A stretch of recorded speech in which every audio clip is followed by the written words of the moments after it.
Guys of a Certain Age is brought to you by no one. Absolutely no one. Except these dudes walking down memory lane. Now let's head to the studio to see what they misremember next.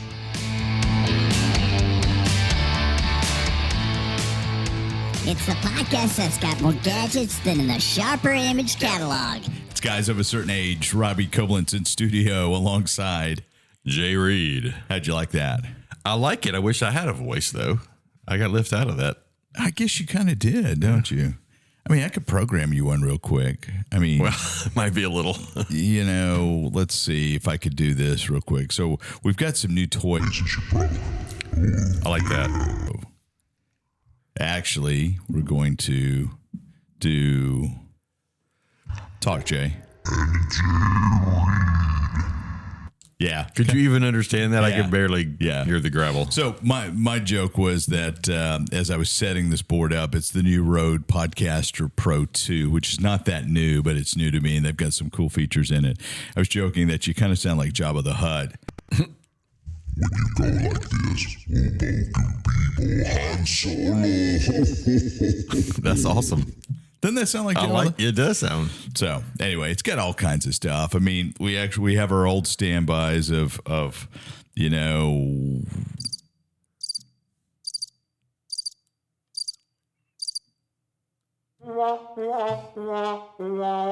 that's kind of for you, Jay. Yeah, I guess. I expect. And chimes.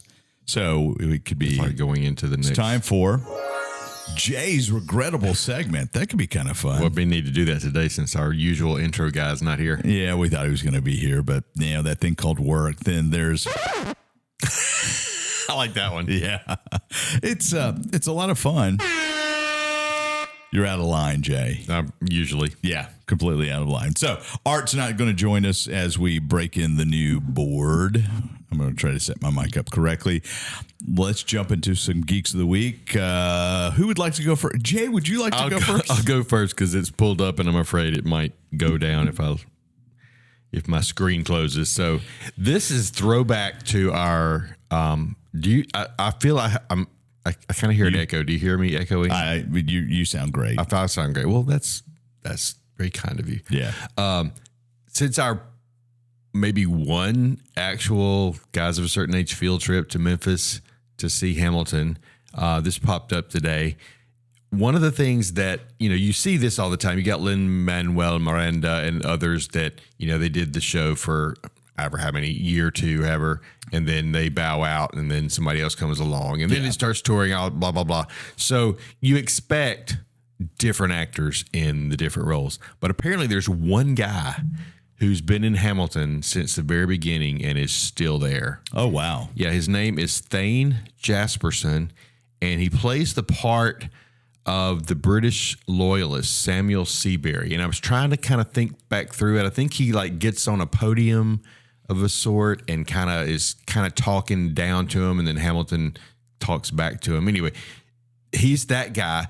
Also, as I recall, he's kind of one of those that's in the ensemble cast, doing all the little dancing around and singing and all that stuff, like they do in musicals. But he's been in it since over 10 years. Oh, wow. So I don't know if that happens. That doesn't normally happen, I don't think. You're asking the guy who doesn't like right. You're not the right person to ask that question. But as a musical enthusiast, I've never heard of that. Somebody who's been in something that long lasting for that long. It's literally been his day job. Pretty much. Yeah. He's probably worked at that job longer than you've worked at any job in the last 15, 20 years. In the last 15 for sure. Yeah. Yeah. So I had 1 for 10, and then before that, after that, negative. He's about to beat you. So yep. Yeah. Well, he's probably, I don't know. He may be having more fun too. Probably so. But I know he's working his tail off at the same time. 2 shows a day sometimes. And man, just consider what that would do to your voice. Of course, he's not. Well, no, you only have 2 outright. shows on Saturday. You have a matinee and a Saturday night. Then you have a Sunday matinee. Then your dark Monday. Yeah. Well, still, that's a lot during the week. Well, yeah. I mean, it's 6 shows across 5 days. Even I know that much. I mean, come on. So I don't know. There's sometimes other. I mean, in Memphis, there's matinees on Saturday and Sunday. Yeah, that's what I was saying. Matinee on Saturday, show Saturday night, matinee on Sunday.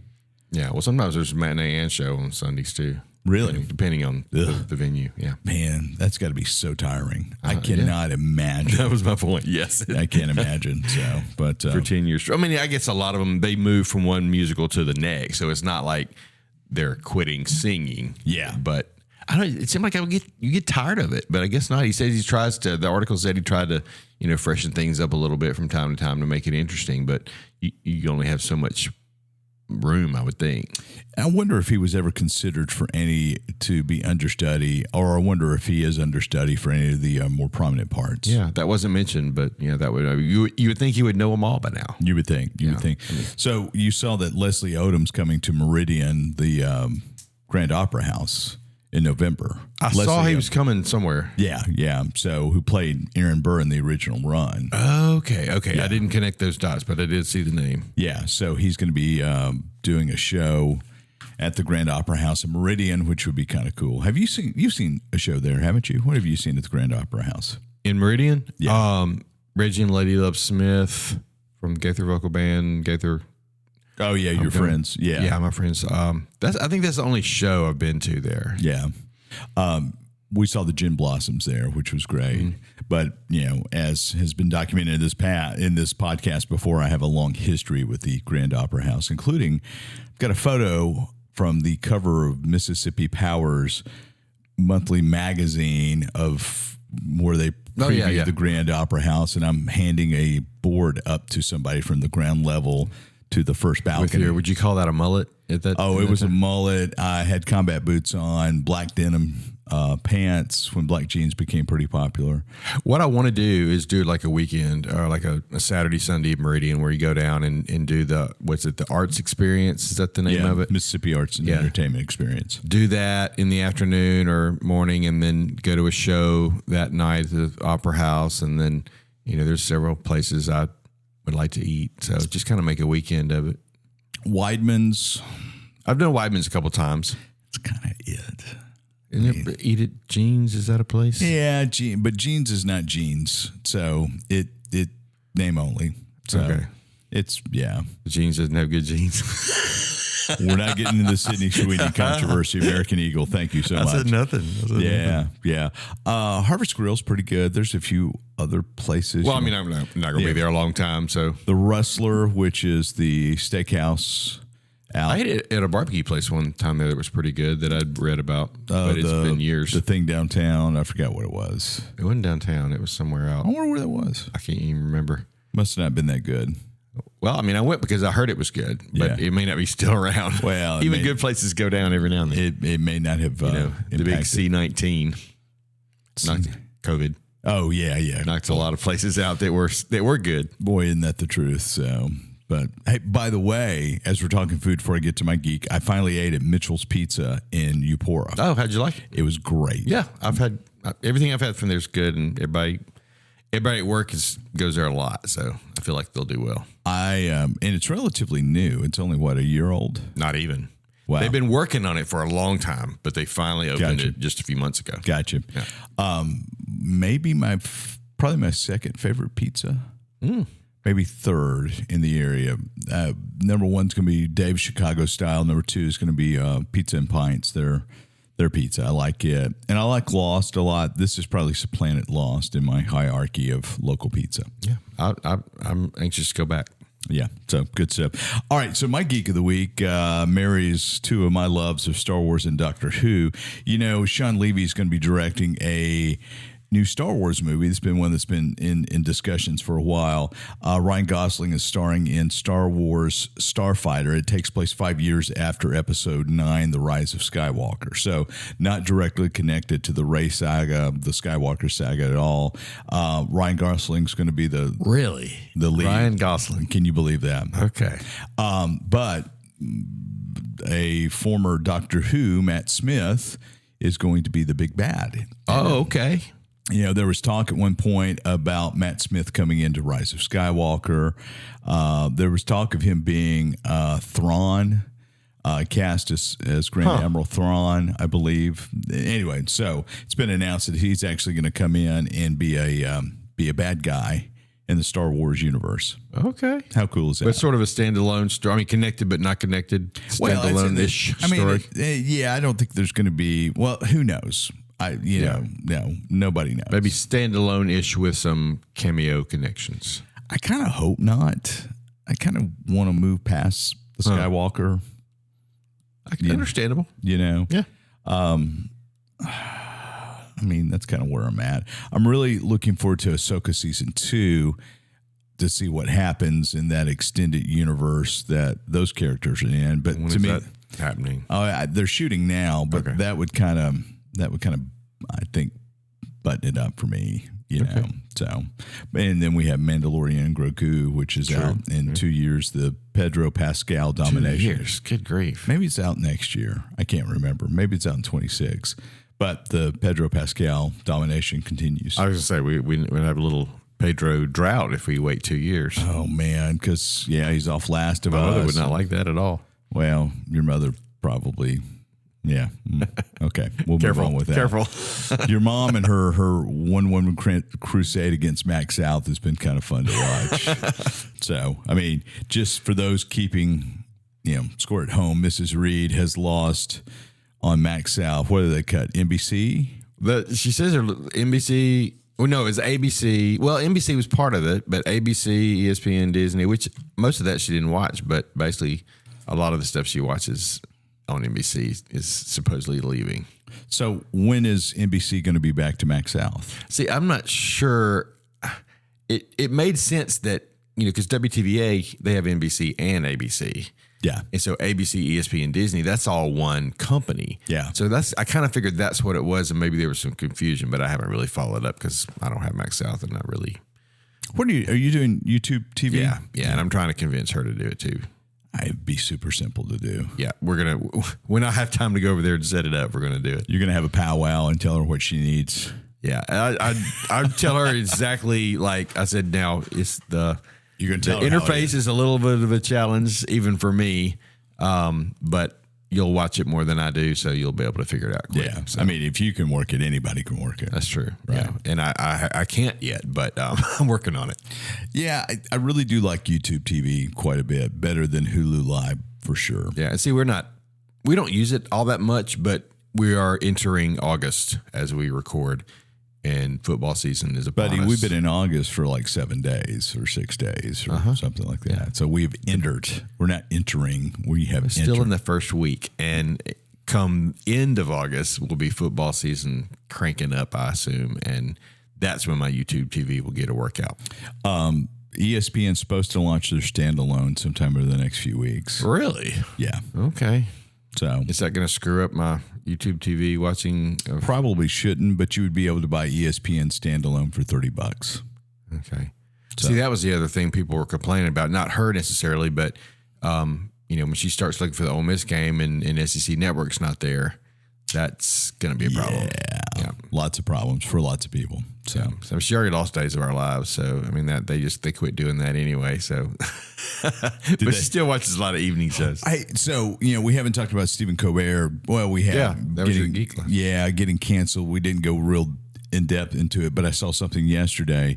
Here's an addendum to my Geek of the Week. Howard Stern's contract with SiriusXM does not appear to be renewed. Whoa, did you hear that? I did. Wow, so I should have had this in silent mode. Sorry about that, Bonnie. We're going to turn that down. So that was Fight Fire with Fire by Kansas off the Drastic Measures LP. So yeah. So Howard Stern, who has continued to lose money for SiriusXM, is being non-renewed. Okay. So he has 2 channels, doesn't he? Yeah. Or 2 shows, something. So the speculation was that he will negotiate a licensing fee for his back catalog. But his last contract was $100 million for 10 years, which is grief. Yeah. What do you think? He is a football coach? Well, at that point, he brought a lot of people over to listen to SiriusXM, and I just don't think the listenership numbers are there. I never listened to Howard Stern. No. It's never been anything I've been very interested in my lifetime, 2 or 3 times, maybe. And some of that was TV. Yeah. Yeah. Just because there was nothing else. Yeah, exactly. So anyway, the speculation is that Jimmy Fallon's next, not Jimmy Fallon, but Jimmy Kimmel's next. We talked a little bit about that last time around. So it's going to be interesting to see how these large talent contracts shake out as contraction continues. So, but anyway, I think it's time to do, hold on, let's see if I can do it. It's time for Jay's Regrettable segment. Jay's Regrettable segment brought to you by USB-C, which is the connection of my phone hooking up to the Rodecaster Pro 2 that caused my wife's phone call, which I did not answer, to bleed over. Jay's Regrettable segment. And now here's Jay. All right. That wasn't bad. That wasn't bad. I probably need to turn this off now. Maybe that. Yeah. Yeah, there we go. Okay. I had that programmed for Art's mic. Okay. Ready for him to go. And well, here we are. He's not with us. We have to show him what's going on. So this one I've saved for you. Because you saw the picture. You said, oh, that's ROM. And that's who we're doing today. ROM, Spaceknight. That's right. So this one is another. It's redeemable. Toy. This I think this may be the standout among the whole book that we've been working through for several reasons. A guy named Bing McCoy was responsible for the toy, and this was a situation where Parker Brothers saw what Kenner was doing with the Star Wars figures in the late 70s, 79, and invented this toy called ROM. Now the unique thing about ROM was it's a robot Space Knight. He had bells, literal bells, whistles, lights, and things.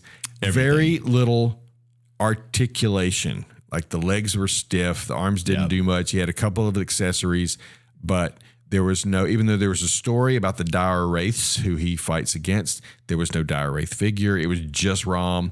It got panned. It was like on the cover, the corner cover of Time magazine as like one of the worst toys of the year. So the toy failed miserably. However, they went to Marvel for a collab, and a couple of names you might know, Bill Metlow, I don't know that name, but Sal Buscema. Yeah, we've talked about before. They did the comic, so it was ROM #1 in Marvel in December of '79, and the thing about the toy was cheaply made, sales bombed, like I said, but the companion comic did well. I looked it up in another source, and this went for 7 years, 75 issues. So the art was originally by Frank Miller. Okay. Dark Knight Returns, 300. Wow. Fabled Frank Miller in '79 before he became Frank Miller. So, but yeah. Yeah. So this is, I would say, we've talked about toy tie-ins. We've talked about longevity. I think this is the longest living, or not quite living. I don't think anybody we've talked about has lasted this long. Some have lasted 1, 2, 3 issues. This one lasted 7 years, 75 issues. Very, very successful. The sort of backstory was this, ROM was a cyborg space knight from Galador, planet of Galador. And the more I read online, I saw that he was a sort of alien humanoid that gave up his humanity to fight the dire wraiths. For about 200 years, the dire wraiths were a shapeshifter. They could, assume any form. He finds his way to Earth, where they've adopted the human form and are basically working their way from the inside to destroy Earth society, et cetera, et cetera. He was given Galador's greatest weapon, the neutralizer. So he starts off, though, he uses the analyzer first to detect whether this being, whatever, is a dire wraith.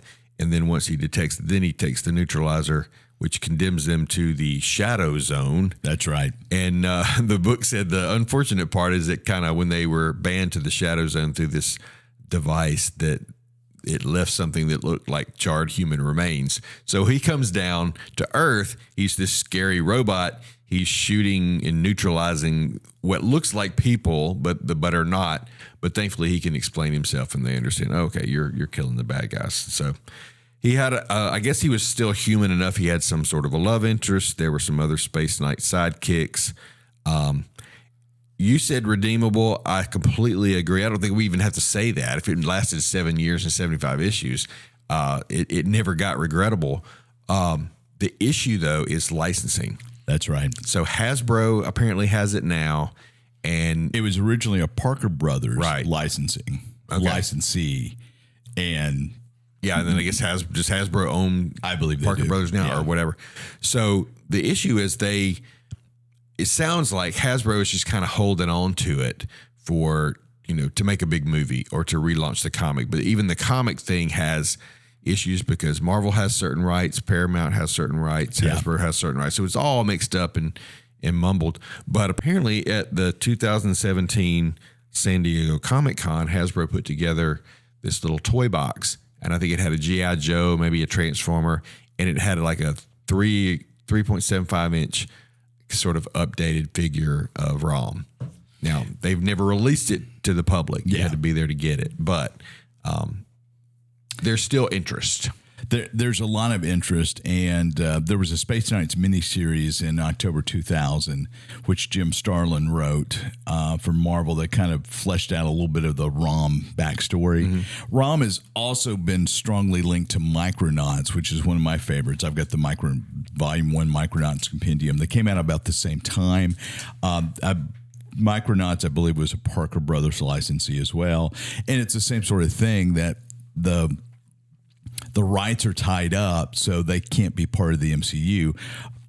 ROM was published by Marvel, had crossovers with S.H.I.E.L.D., with the Avengers, X-Men, the whole kit and caboodle, and Micronauts is kind of the same sort of thing. Micronauts, had a crossover with Fantastic Four, and there was speculation when Ant-Man went into the quantum universe, you might see Micronauts because Micronauts were essentially from the quantum realm.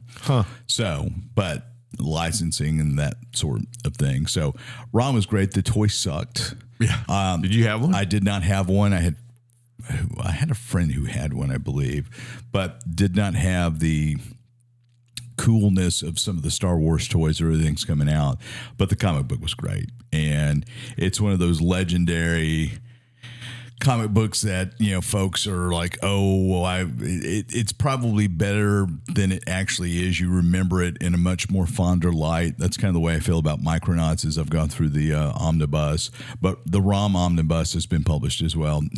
Marvel were able to recapture republication rights of their 75-issue run to ROM in 2023 for both ROM and Micronauts. And so I was wondering, because what I read said that was tied up and you pretty much had to find it was in the book. You just said you had to pretty much go to the back issues and find those. So there is a graphic novel now or something along those lines?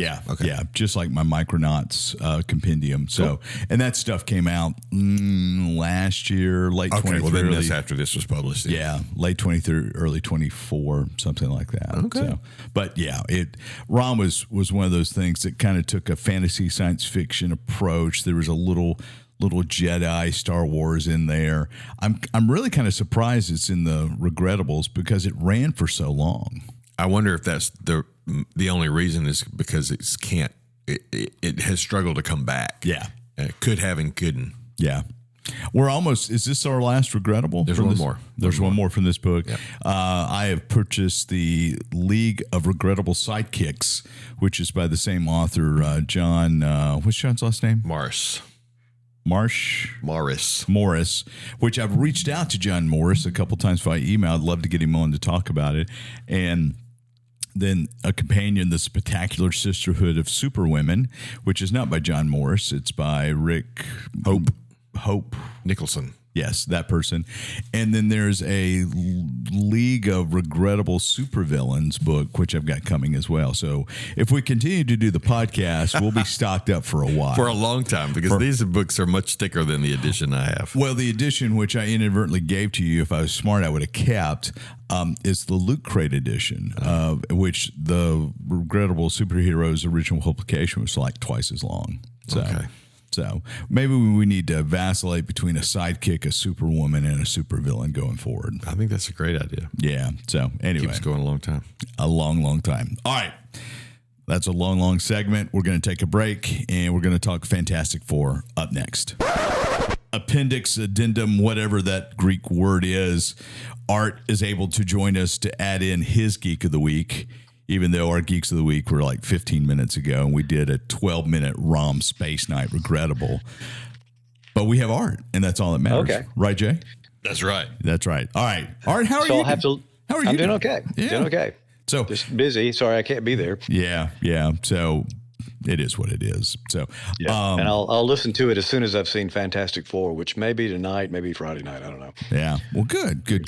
So, well, what's your Geek of the Week? Sad news. I'm sorry. Go ahead. I was just going to say, by the way, Jay went first this time. I know. Jay went first. Yeah. Jay shot first. All right. Your Geek. Anyway, sad news. We heard this week that Lonnie Anderson has passed away just shortly before her 80th birthday. And I think best remembered as Jennifer Marlowe, the secretary or administrative assistant, receptionist. I can't remember exactly what her job was, but I think she basically ran WKRP from that series.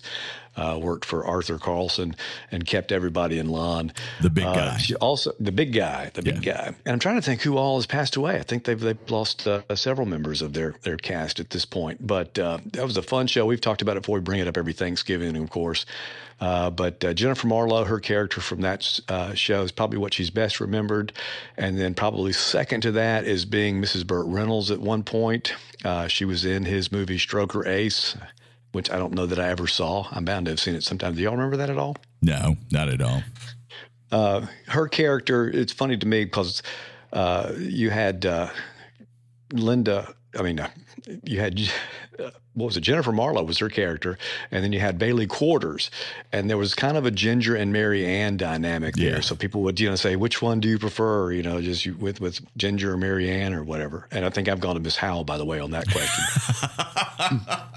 Oh, But talented actress. She also starred in a series that I do not remember the name of with Linda Carter for a while. It only lasted about 13 episodes, but didn't really know what she was doing, lately. But sad that she passed away. Like I said, we love that show, and as I said, we mentioned it every Thanksgiving with the turkey drop thing. But she was great. She actually was offered Delta Brooks' role on Designing Women. Was she really? Yeah, but Wow. the network refused to pay the salary that she requested. Okay, and it's hard to imagine anybody being in that role other than Delta Burke. I'll just say. But, Yeah. So you asked about who has passed on from the WKRP staff. Dr. Johnny Fever has. I knew Howard Hessman, and the guy that played the big guy. Gordon Jump, who played Arthur Carlson. And Herb Tarlick has passed on. Herb Tarlick was the one that I was Frank kind of Bonner. surprised. Yeah. Because he seemed younger, but I don't guess none of them really are anymore. But anyway. But those are the only three. So Venus Flytrap is still around, And Les Nessman, Richard and Les Sanders. Nessman. still Okay, with good deal. us. Yeah. Something I did say that's kind of related to this is somebody, and I just saw the link doom scrolling through social media the other day. But somebody has created, and I'll have to find it. We'll maybe we can share the link next week.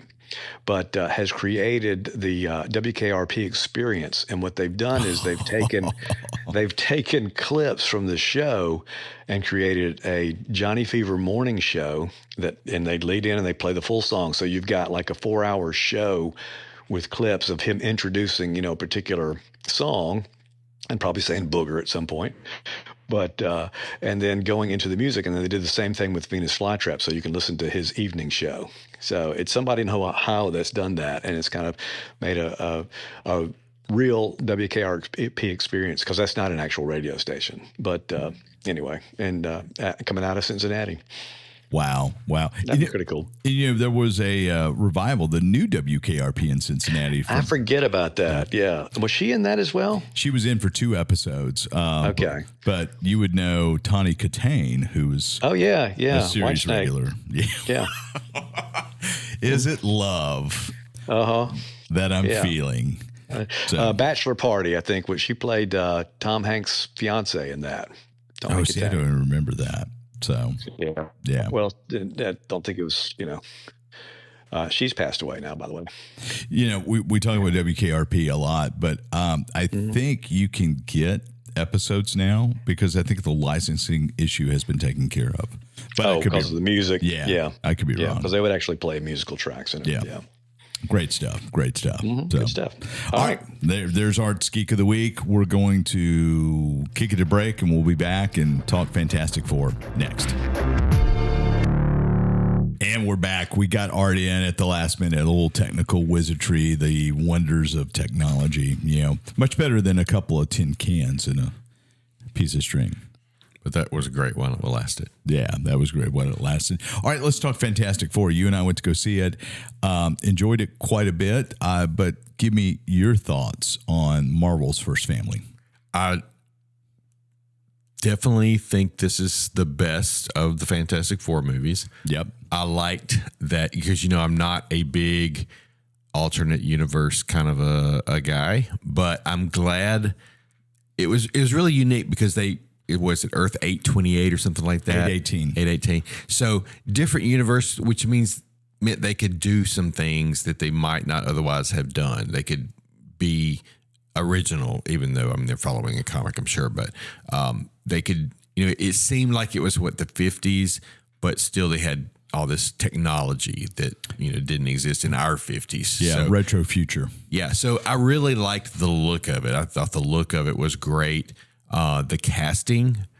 The only question I had, I thought, I'm not going to say it, but Ebon Moss-Bachrach for The Thing, Ben Grimm, loved him. I thought he was phenomenal. Yeah, Johnny Storm. He was okay. I didn't have strong opinions either way. I thought Vanessa Kirby was fantastic in her role. No pun intended. Oh yeah, that's true. I'm gonna probably say that again accidentally. Pedro Pascal was good, but I don't know if I loved him in this. I agree. But we can go back to details later. But I like the fact that it seemed, the hero, and of course, spoilers. The hero of this was really a woman in the end. Yeah. A woman saves the day, a baby saves the day, and then you have sort of this stream going through the whole movie of family and parenting. That really kind of drives the whole thing, which is kind of unique, I think. It is. But it didn't lose the superhero aura of, the cool car and the powers. The only thing that I sort of noticed is that the Reed Richards character seemed to be they focused more on his intellect and having the answers and less on being Mr. Stretchy, Yeah. That kind of came in at the end, but it was almost like a side note, his actual powers. So, but anyway, very, very glad to see that come. I got a little bit more hope for Marvel in these next few movies. I think their mid and end credits were a whole lot more useful than the Superman movie. So the again, spoilers, mid credit was you saw Dr. Doom with Franklin Richards. The mask is off, but his face is cloaked. And apparently that was Robert Downey Jr. I heard got wind of that. Yeah. I forgot what was that was filmed on the Doomsday stage. Oh, wow. I think I read that too. I didn't realize that. And then the end credits, they took the old Fantastic Four animated intro. That was fun. And modernized it. Well, they didn't really modernize it. They put the likenesses of these four actors into those cartoon characters. So it didn't really drive the story, but it was fun. It was a lot of fun. So, because I remember that as a kid, and like we talked about before, Herbie the robot was generated from the animated series and made its way to the comic book. So Herbie was not a comic original. So to see Herbie incorporated was great. I thought the film, the production design was amazing. That retro future look was fabulous. The way their vehicles. Again, we talked about this with the Superman movie. There was no origin story told. You had an origin story kind of in flashback, but the movie took place after the Fantastic Four were themselves and had been saving the world for 4 years. Long enough to have their own animated series in the movie. That's right. And they name-checked a variety of their traditional supervillains. Okay. Mole Man. Well, Mole Man was in it, but there were a couple others they talked about. So I really like that aspect of it. I agree that I like Pedro Pascal a lot. He may have not been the perfect casting for this. Of course, after seeing John Krasinski as Mr. Fantastic in the Doctor Strange multiverse movie, it would be hard for anybody to top John Krasinski. To me, he looks just like Reed Richards. Pedro Pascal was good, though. He was a little bit more angst-ridden. Yeah. You know, That's a good word. and he reminds me of the way that Aragorn was portrayed in Lord of the Rings. If you go to the books, Aragorn is just a bad dude. In the Lord of the Rings movies, Aragorn is a lot more angst-ridden, and to me, it was very, very similar. You know, Pedro Pascal did not play Reed Richards as a self-confident alpha. It was more of a self-doubting, I don't really know what's going on. I'm hoping for the best. And, you know, the guy just found out he's going to be a father. I'm sure. I know I had that type of like, oh, crap, what have I got myself into moment. I mean, I think every new parent does. But anyway, yeah, it was a lot of fun. And under 2 hours long. So. Yeah. It moved very, very quickly. Special effects were great. The music was really, really good. This may have been my favorite Marvel score since the Avengers. I really like the Fantastic Four theme. Yeah, I did too. So, And I like, I wasn't sure how to feel about Galactus because I didn't know much about him. And when I saw the trailers and all you see is this big shadow of a head and some big feet going through the city, it kind of looked robotish to me. yeah. But in the movie, it's much more got much more. I say human, but it's more real. Yeah. It's not just a robot. There's some emotion behind it and that kind of stuff. The Silver Surfer, that was a great. Yeah. You know, I don't know much about her. I don't know much about the other Silver Surfer either. But Yeah. But that was an interesting kind of play in the story. You know, going back to her history and seeing how she became, but again, not a long origin story. Didn't need that. Just a flashback or two to help us know. Okay, well, that's how you got here. Yeah. This is why you're having this, drama in your heart about what to do, and this is why you're doing what you're doing. That it was enough, without a whole movie. You know, the Fantastic Four has been billed as Marvel's first family for years. They were the marquee. They were the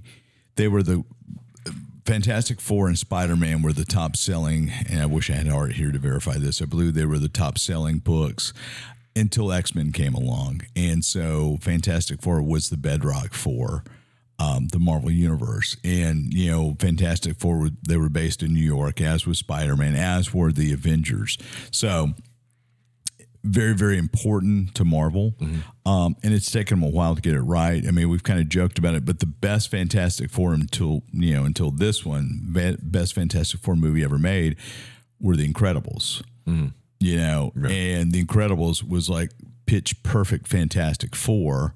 All the drama there, the whole kit and caboodle, that was what the Fantastic Four was like. Yeah. And Marvel was able to capture that live on screen, which has been fun to watch. Yeah, and just a side note, since we're talking about other movies, I noticed as I was scrolling through the cast that all four of the Fantastic Four who were in the 1994 movie were cast in this movie. Yeah. I'd say it's the Alex Hyde White, Michael Bailey Smith, Rebecca Staub, and Jay Underwood. Rebecca Staub, I'd seen some pictures of her. She was like at the premiere and pictures with Vanessa Kirby and that kind of stuff. She was original Sue Storm, or at least the 1994 Sue Storm.